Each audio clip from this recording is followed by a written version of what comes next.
Nós vamos falar agora sobre ponto médio de um segmento. O que é o ponto médio de um segmento?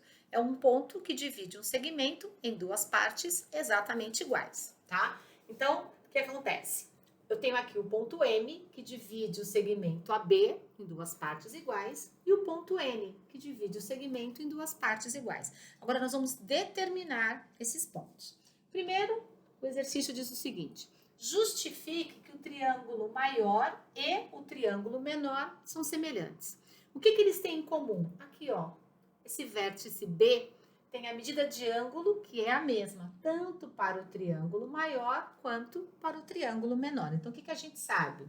Que o triângulo ABC e o triângulo MBC só podem ser, MBN só podem ser semelhantes. Por quê? Olha só. O vértice B é comum aos dois triângulos, tá? O lado AC é paralelo ao lado MN. E os dois formam 90 graus com a horizontal. Então, eu tenho aqui, ó, o vértice B comum para os dois triângulos. E os vértices C e N, aqui, ó, tem um ângulo de 90 graus. Então, o caso de semelhança A. Por quê? Quando nós temos dois triângulos que os ângulos correspondentes são congruentes, o terceiro ângulo só pode ser congruente, tá? Então, está determinada a semelhança. Exercício 2. Ele pede para nós determinarmos a medida BC. O que a gente sabe? Ó, do B até o eixo Y tem medida 5.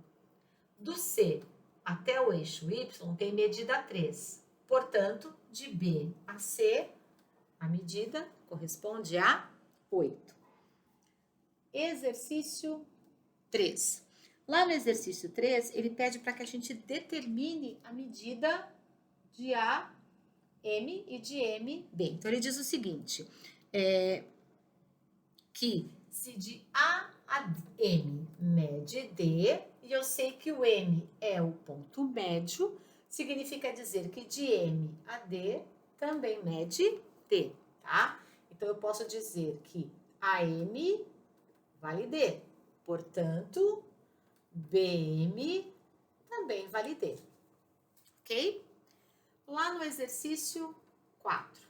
No exercício 4, ele pede para que a gente determine essa medida aqui, ó, de B a N. Então, como é que a gente pode trabalhar isso? A gente vai trabalhar a relação. Eu posso dizer que AB está para MB, assim como BC está para BN, ok?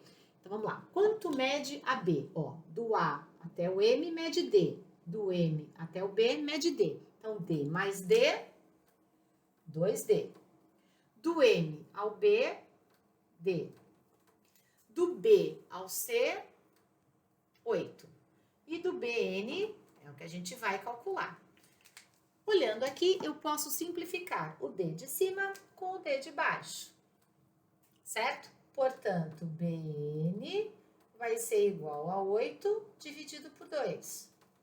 Portanto, BN vale 4. Ou seja, essa distância vale 4, certo? Então, qual é a coordenada que eu tenho aqui?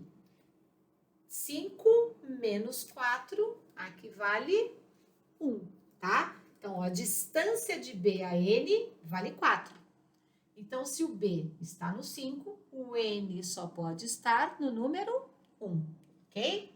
Tá. Agora, exercício 5. Lá no exercício 5, ele pergunta justamente isso. Qual é a abscissa?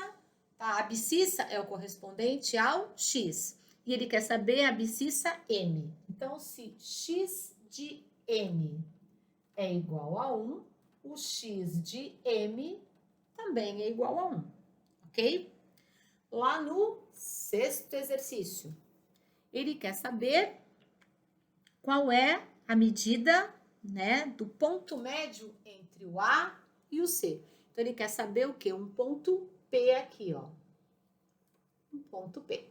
Como é que nós vamos determinar isso? Bom, eu sei que o ponto A, em relação a Y, ele está no 6, tá? O ponto C em relação a y, ele está no 2.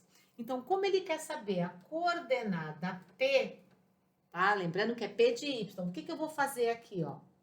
Entre o 6 e o 2, à medida que fica exatamente no meio, tá? Ó, 6 menos 2 vai dar, aqui, ó, no intervalo, vai ser igual a 4. Ok? Todos os exercícios aí resolvidos. Então, olha só. Aqui, eu sei que é o 4, tá? Ó, aqui vai estar o 4. Se aqui tá o 4, o que acontece? A gente determinou aí a coordenada. O que ele está pedindo? A ordenada do ponto M, ou seja, aqui, ó, a ordenada do ponto M, ou seja, M de Y é igual a 4, ok? No exercício 7, ele quer as coordenadas do ponto M. As coordenadas do ponto M. Então, quais são as coordenadas do ponto M? Em X, ele vale 1. Em Y, ele vale 4. Ok? No oitavo, a gente faz em aula.